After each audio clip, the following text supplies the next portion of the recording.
to work on us, help us. For those who are there, those who have been in form of ablution, we are just pretending. We are just pretending. I went through a banana like this one. Banana stem like this, you have to go through. The demons remain here. We are just shown to them. If they say, go through it. After that, there was some kind of fire.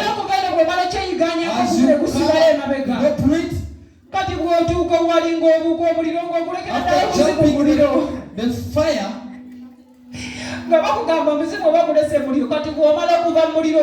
you run very fast without looking behind.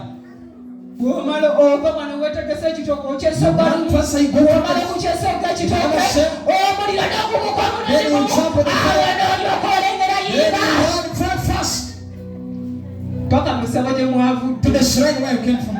Yes, amen. Ladies and gentlemen, that's where we came from.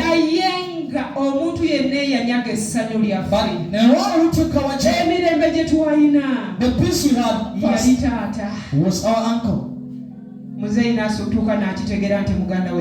Then our papa discovered that was the brother who was spending all the ceremony we made.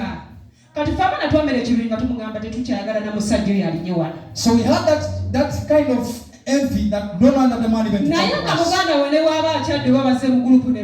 Even if the brothers come with the group, ensure that you close tightly that.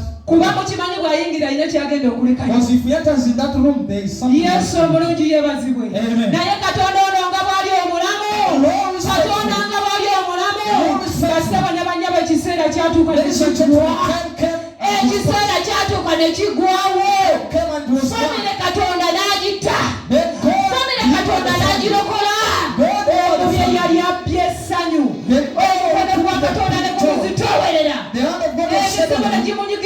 The demons oppress him.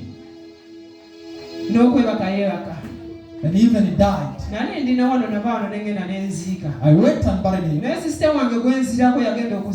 But my elder sister, I was much oppressed. They never attacked me. But she told me that, you know what? I have just gone there to confirm.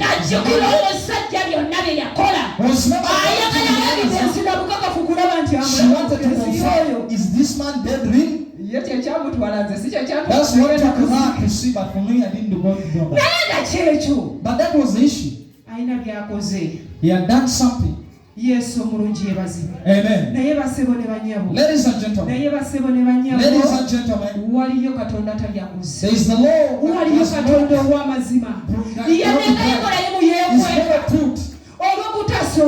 because I won't say this. I won't say this. God has seen it. God knows you are. God knows whatever belongs to you. You can't remind him that he knows. He knows it.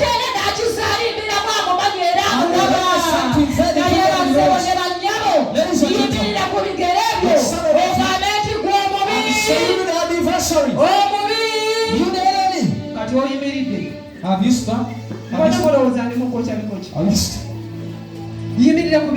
You can stand on your feet. The